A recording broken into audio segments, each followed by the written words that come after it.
Olá! A gestão do cuidado em Alzheimer é importante tanto para o cuidador quanto para o familiar. Para falar mais sobre esse assunto e também sobre o livro recentemente lançado, participa do Vitalidade de hoje o médico geriatra e nutrólogo especialista em Alzheimer, Leandro Minoso. Autor de vários livros na área, Minoso lançou pela editora Sulina, no dia 23 de abril, em Porto Alegre, o livro Como Cuidar de um Familiar com Alzheimer e Não Adoecer. Leandro, seja muito bem-vindo mais uma vez aqui no nosso programa Vitalidade. Em setembro estivemos conversando sobre o Setembro Lilás, né, em que o foco era a campanha de conscientização ao Alzheimer, e você já falava, né, do seu livro que estava no forno e agora foi lançado em Porto Alegre. Então, seja muito bem-vindo e hoje estamos aqui para falar um pouquinho mais dessa obra, né, e dos impactos que ela pode trazer para a vida, principalmente agora dos cuidadores e dos familiares da pessoa que tem a demência de Alzheimer. Tati, é uma satisfação sempre vir aqui ao teu programa, a Vitalidade, e o assunto é bem pertinente. Cada vez mais a gente vê famílias adoecendo com as demências, né? Não só a pessoa que é afetada pelo Alzheimer ou outro tipo de demência, mas as famílias como um todo entrando num processo de sofrimento. E o livro vem justamente com esse intuito, de ajudar os familiares a compreender melhor essa tarefa inesperada, né, e complexa, que é cuidar de um familiar com problemas de memória, que começam a apresentar dependência, e ao mesmo tempo que tu consiga cuidar de uma maneira adequada, tu não adoecer. Então o livro tem justamente esse objetivo. Tu já tens outros livros, né, publicados que envolvem essa questão da longevidade, do Alzheimer, né? Esse aqui é o teu 8º livro. Isso, na área de demências, em especial Alzheimer, é o 4º livro. A gente começou essa trajetória em 2013 com um livro sobre prevenção da doença de Alzheimer, um livro que a editora Sulina vai lançar a 2ª edição. Acho que no final desse ano a gente vai fazer uma nova atualização, porque nesses 10 anos muitos conseguiu provar que é possível prevenir ou postergar o aparecimento do Alzheimer. A gente falou também em outros livros sobre o estresse do cuidador. O penúltimo livro foi bem interessante, que era sobre políticas públicas para Alzheimer aqui no Brasil. E é um livro que eu fico muito feliz, que é um livro que está dando resultados que eu jamais esperava. A gente conseguiu aprovar com o deputado aqui de Novo Hamburgo, o deputado de Sur, apresentou a Lei Gaúcha de Enfrentamento do Alzheimer, a lei que foi agora, pelo governador Eduardo Leite, sancionada. Então veio aqui da nossa região, né, uma lei que vai ajudar mais de 120 mil famílias gaúchas que atualmente enfrentam as demências. E no plano nacional, o livro deu origem à Lei Nacional do Cuidado Integral à Pessoa com Alzheimer. Então é uma luta que a gente ainda enfrenta para aprovar essa lei nacional, mas veio de um livro. E agora o foco foi justamente para aquelas pessoas que eu vejo no consultório, né, que são os familiares cuidadores. Então, eles vêm adoecendo, como eu conversava contigo, eles vêm adoecendo há muito tempo, né, e de uma forma muito solitária, de uma forma invisível. E acho que quanto antes o cuidador, o familiar cuidador, conseguir olhar para si e buscar ajuda, ele vai conseguir cuidar melhor e também não adoecer. Que tipo de informações assim que você procurou trazer nesse livro? Primeiro, sempre através de uma linguagem bastante simples, né?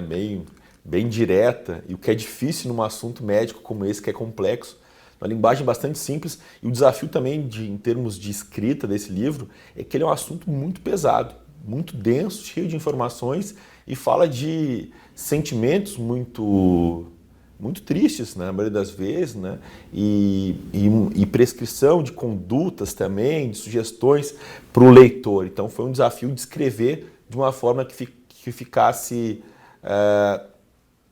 tranquila para se ler e que o familiar começasse a ler e continuasse até o final. Então teve esse desafio também, né, porque eu adoro ler, eu amo livros, então me boto sempre no lugar do leitor. Então como é que esse livro vai fluir para que eu continue lendo e aproveite o melhor possível. Então aí eu falo sobre o luto antecipado do cuidador. Esse é um ponto bem interessante, né? Não adianta a gente deixar o luto de lado dos familiares, porque se a gente não aborda as etapas do luto e como permitir que o familiar encare seu sofrimento, né? e consiga ter um espaço para si próprio, a gente vai ver um cuidador que vai acumular sofrimento, aumentar o estresse e acabar adoecendo de uma maneira mais rápida. Eu falo também do estresse do cuidador na doença de Alzheimer, que é a situação que eu trabalho grande parte do livro.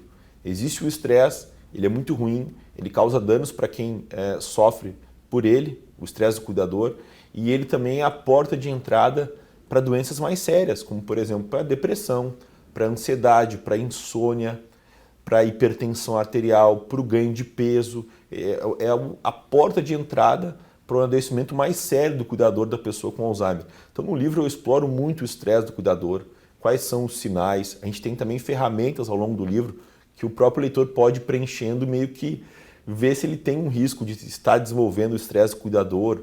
O luto patológico, por exemplo, também é outra ferramenta que eu trouxe, traduzido em inglês para português, para ajudar os familiares. Então, a partir do estresse do cuidador, eu tento mostrar como identificar essa condição, como aumentar a resiliência do paciente, como possibilitar encontrar um sentido para aquele ato de cuidar. Então, esse é um ponto importante também. Eu falo um pouco da história do Viktor Frankl no livro, para tentar trazer elementos, né, do Ikigai, da cultura japonesa, para trazer elementos para a vida do cuidador, essa transformação que ele vai tendo na sua vida e como encontrar propósito para que ele consiga tocar a vida em frente. E falo também de estratégias para diminuir a sobrecarga. E a gente vê muito isso, né? Mulheres que cuidam dos familiares com Alzheimer, cuidam dos netos, algumas ainda trabalhando, cuidando da rotina de casa. Então, fica uma situação de sobrecarga muito grande. Então, o que a gente puder fazer para dividir essa carga com outras pessoas ou evitar que mais trabalho surja, é ótimo. Então, no livro eu abordo também essa questão. E, por último, algo que eu aprendi muito escrevendo esse livro foi o lado psicológico dos cuidadores.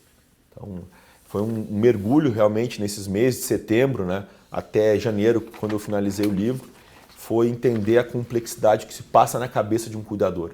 Isso foi o que eu aprendi muito. E ali a gente sabe que hoje tem algumas crenças que elas estão na cabeça do cuidador e que se a gente não consegue superar essas crenças, elas ficam ali escondidinhas, né, e ditando todo o ritmo de pensamento do cuidador. E essas crenças são disfuncionais, Tati, né? Por exemplo, eu não posso pedir ajuda para meus filhos porque esse é um problema de marido e mulher. Eu tenho que ser a pessoa responsável pelo meu marido. É errado eu pedir ajuda para os meus filhos. Então, isso é um dos motivos que leva muitas vezes, né, a esposa de um homem com Alzheimer a não buscar ajuda, ou a não aceitar de jeito nenhum, ou a esconder alterações de comportamento, comportamentos de risco desse familiar. Outras crenças disfuncionais, né? Eu não posso jamais deixar a minha esposa ou meu esposo com outra pessoa, até mesmo com um filho, com um familiar ou com um cuidador profissional, porque eu jurei no casamento, eu prometi que eu ia estar junto na saúde e na doença. E o que os vizinhos vão pensar se eu souber que tem lá meu marido com Alzheimer e eu deixei ele para passar um final de semana para descansar ou fui tirar umas férias? Então, esse tipo de crença, quando ela está presente na cabeça do cuidador, ela tem que ser diagnosticada e superada, né? Tem alguns estudos que falam até em reprogramação dessa cabeça do cuidador, porque se ela está presente, somando com o estresse, somando com o luto, o adoecimento do cuidador é algo assim que fica muito mais fácil de acontecer. E esse adoecimento pode ser tanto emocional, como a gente falou, quanto também físico, né? Porque geralmente são pessoas mais velhas que exigem um esforço maior. Então, a importância desse cuidador estar se sentindo tanto bem emocionalmente quanto fisicamente. As coisas se conectam, né? A condição começa com o estresse, são sempre manifestações psicológicas, né? Um senso crítico exagerado, sentimento de irritabilidade, alteração no sono, começa a ficar insatisfação. Sentimento de culpa, de que não está dando conta ou fazendo da melhor forma. Essa é uma outra crença também disfuncional que se associa muitas vezes com outras características de personalidade que fazem com que o cuidador adoeça mais fácil. É muito comum o adoecimento levar, por exemplo, a crise de hipertensão, a pessoa negligenciar a própria saúde. A gente Teve um caso de uma familiar há pouco tempo que ela tinha dor na barriga, uma dor que a incomodava, e ela cuidava da mãe com Alzheimer. E ela não foi dando bola para essa dor. E era um tumor. Algo que ela poderia ter buscado ajuda médica, ter feito algum tratamento, né? Não vou dizer que teria sido curada, mas achei muito triste na forma como aconteceu, né? Do foco total ser para a mãe, né? E a pessoa negligenciar a própria saúde. Isso é bastante comum. E tem bastante casos assim de pessoas mais novas cuidando dos pais também, né? Porque de repente um dos cônjuges veio a falecer e já tem uma sobrecarga de trabalho com filhos, trabalho, né?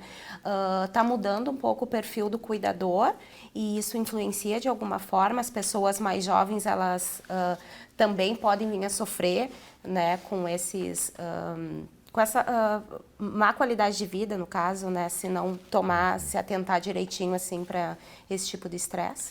O estresse do cuidador ele pode acontecer em determinadas pessoas de uma maneira mais frequente, né? Quem já tem algum problema psicológico, mesmo sendo jovem ou idoso, tende a sofrer mais. Quem tem muitas doenças, características de personalidade também influenciam, nível de conhecimento sobre a doença, isso também influencia muito na capacidade de cuidar. Quanto mais eu sei sobre Alzheimer, menos risco eu tenho de adoecer com o estresse do cuidador. Então, o conhecimento é algo muito importante, né? É por isso que eu bato sempre na tecla de explicar para as pessoas o que é demência, o que é Alzheimer, como cuidar melhor, porque isso faz uma diferença para o cuidado que é prestado, mas também para a qualidade de vida do cuidador. Esse é um ponto importante. Por exemplo, também tem algumas características da pessoa que tem Alzheimer, que fazem que o estresse seja maior, independente da idade. Depois da idade, vou falar algo que também tende a sobrecarregar os mais jovens. Por exemplo, se o idoso com Alzheimer ele tem muita alteração de comportamento, tá? Agitação, agressividade, ele nega muito os cuidados diários, torna tudo mais difícil, como banho, alimentação, tomada de remédio. Se ele não dorme de noite, por exemplo, né? E se ele tem a doença muito jovem, aos 60 anos, por exemplo, o risco do cuidador entrar em estresse é maior ainda. Então, esse é um ponto interessante. Se aquele cuidador ele também não tem uma rede de suporte adequado, né? Não tem, às vezes, assim, amigos, a família não está bem organizada, né? A família deixa só para uma pessoa cuidar e faz de conta que está tudo bem, vai ver só de vez em quando e fica dando só pitaco. Então, isso aumenta muito o estresse. No mais jovem, o problema justamente é esse, né? A pessoa com menos de 50 anos tem que ganhar a vida, né?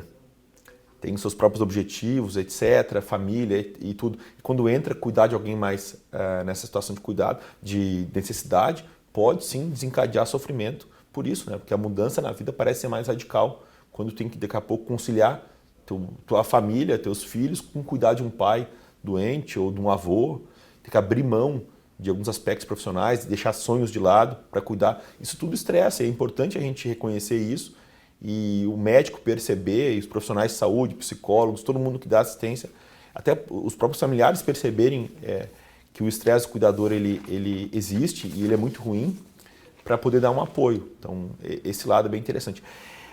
Não é algo só do cuidador, o estresse, né? Não é um sofrimento que ele sofre e a pessoa que está com Alzheimer fica bem. Os estudos mostram que uma das principais causas de hospitalização desnecessária, ou seja, de tu internar alguém com Alzheimer, alguém com fragilidade, alguém que a UPA, que um PA, que o hospital, acaba sendo um ambiente geralmente inóspito, um ambiente ruim, que vai levar a complicações, ou seja, uma das principais causas, né, de hospitalizações desnecessárias é o estresse do cuidador. Quando o cuidador está estressado, acaba repercutindo também muito na pessoa que é cuidada. Mais alterações de comportamento, mais irritação, brigas acontecem, né? E é bom destacar, né, que as brigas podem acontecer, o cuidador pode de vez em quando perder a paciência, né? Não é para aumentar mais o sentimento de culpa, né?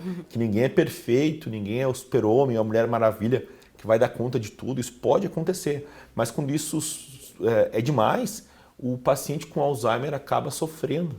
E muitas vezes ele recebe mais medicamento para ficar mais tranquilo, mais quieto, por causa do estresse do cuidador, nem tanto por uma condição própria dele. Então, as complicações são no familiar e no paciente também. Você falou de ter acesso a informações de qualidade, né, e no teu site, e em outros programas que a gente já conversou, você falava sobre o Correio do Alzheimer, né? Como é que ele funciona e como as pessoas podem fazer para se inscrever e receber, então, informações sobre essa doença? O Correio do Alzheimer, a gente está no 8º mês, é uma newsletter gratuita, né? É só se cadastrar no site, leandrominoso.com.br, a pessoa deixa o e-mail, o nome e começa a receber materiais informativos todo mês, convite para assistir aulas. Então, é uma forma que tem de levar conhecimento, eu mesmo que redijo os textos, conhecimento prático, né, para o dia a dia. Cuidados no banho, quando tem que parar de dirigir, por que tal remédio é perigoso. Então, são cuidados mais práticos, né? A pessoa pode acessar também via blog. Hoje a gente tem essa vantagem, né? Tem muita informação. Até chega a ter informação demais e às vezes tumultua um pouco o cuidado dos familiares. Mas assim, tem muitos médicos que informam de maneira adequada, psicólogos, alguns familiares também que se botam nessa posição de ensinar os outros. No Brasil a gente tem a Abras, que é a Associação Brasileira, né, de Familiares e militantes assim, da causa do Alzheimer. Tem muito material interessante também, tem grupo de apoio online. Então, tem ferramentas para quem quer pagar e de maneira gratuita para aprender sobre a doença. O detalhe é esse, né, Tati? Tem que querer aprender. Porque as pessoas às vezes acham que vai ser fácil. Se iludem assim, vou assumir o cuidado da minha mãe, se meus irmãos não quiserem ajudar, eu cuido sozinho. Não, as coisas vão complicar e vai precisar de quanto mais gente ajudando, melhor. Você é professor, né, de geriatria do curso de medicina aqui da Universidade Fevale, uma das universidades que você é professor. Como você percebe, então, a preparação dos futuros médicos, né? De repente algum vai sair, vai seguir, vai trilhar esse caminho da geriatria, e o que você busca passar para eles para que no futuro, né, quando eles se tornarem profissionais, possam também dar um bom suporte, tanto às pessoas com Alzheimer quanto aos familiares e cuidadores? Bom, o que eu tento, enquanto professor, mostrar para os alunos na cadeira de geriatria é a empolgação com a profissão. Eu acho que isso é um determinante assim, para a escolha deles, né? Eles querem perceber na rotina do professor, do especialista ou do generalista, né? Eles tentam perceber assim, o que empolga mais. Se aquele professor vai desanimado e tudo, reclamando, cheio das complexidades, descarregando as coisas ao aluno, acho que o interesse diminui. Mas quando tu mostra empolgação, ideias novas, uma boa relação com os pacientes, né, e essa alegria, tu consegue transparecer o quanto tu gosta do que tu faz para os alunos, eu acho que isso é o que mais motiva eles. É claro que um aluno de medicina, um paciente geriátrico, ele assusta, porque são muitas doenças, muitos remédios, mas a gente tenta, de maneira organizada, passar para ele as principais ferramentas, como se faz o diagnóstico, que é uma doença que não tem cura ainda, mas tem muito tratamento para ser feito, que o médico nem sempre vai curar as pessoas, né? Mas se ele der conforto, ele estiver presente, tiver uma atitude compassiva, isso já é também algo que a sociedade precisa muito. Então, através desses princípios, assim, de mostrar empolgação e de qualificar a relação médico-paciente e de dar a ideia assim, de que o cuidado não é só cura, mas ele é também presença, é assistência, orientação, educação, disponibilidade. Então, isso é a forma que eu vejo de incentivar eles a cuidarem e que eles percebam, né, que as pessoas com Alzheimer também têm essas necessidades. Gostaria que tu falasse um pouquinho para nós qual o cenário do Alzheimer no Brasil atualmente. O cenário é de preocupação, por quê? A estimativa para 2050 é que a gente tenha 4 milhões de pessoas com Alzheimer. Hoje a gente deve ter um pouco menos de 2 milhões de pessoas com a doença de Alzheimer no Brasil. O não diagnóstico, né, é muito forte no Brasil. Pessoas com quadros demenciais sem um diagnóstico. Muita gente acha que esquecer é normal. Tem muitos médicos que não fazem o diagnóstico porque acham que não tem cura, então vai diagnosticar para quê? Né? Ou não dominam, né, o passo a passo do diagnóstico médico. Falta de, às vezes, disponibilidade de exames ou de especialistas para dar aquela ajuda, né, no diagnóstico. Então, é preocupante porque o número cresce cada vez mais. É uma doença que vai crescer, assim como o câncer. Quanto mais idade nós tivermos, mais nós vamos ter casos de câncer. E quanto mais a gente for longevo no Brasil, maiores vão ser, né, as incidências de demências, entre elas a doença de Alzheimer. Então, eu vejo como preocupante, a gente tem que tomar ações que venham do poder público para organizar esse cuidado. Eu penso que aumentar o diagnóstico é super importante, dar apoio para as famílias. Aqui na Fevale a gente faz atendimento de muitos casos com pessoas com Alzheimer, né, pelo SUS, então é algo assim que a gente tenta dar essa contribuição enquanto universidade, na nossa cadeira também, mas a gente tem um caminho aí para correr atrás, é isso que eu penso. Né?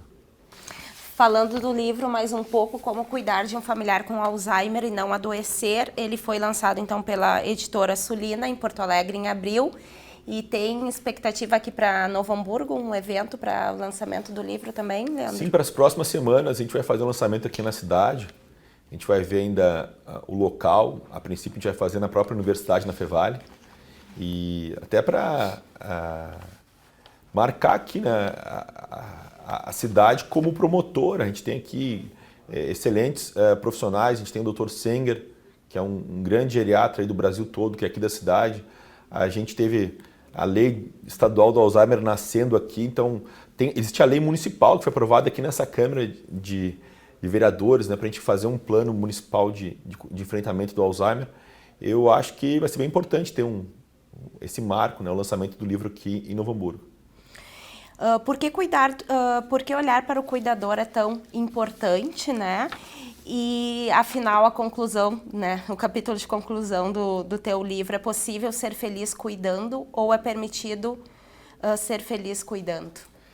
Que às vezes a pessoa acha que porque está passando por uma situação, ser feliz é uma ofensa. Daquelas crenças disfuncionais que eu comentei anteriormente, né? Como é que eu vou me considerar feliz, ou vou me permitir alguma coisa se meu cônjuge, meu familiar está sofrendo? Então tem que sofrer junto, né?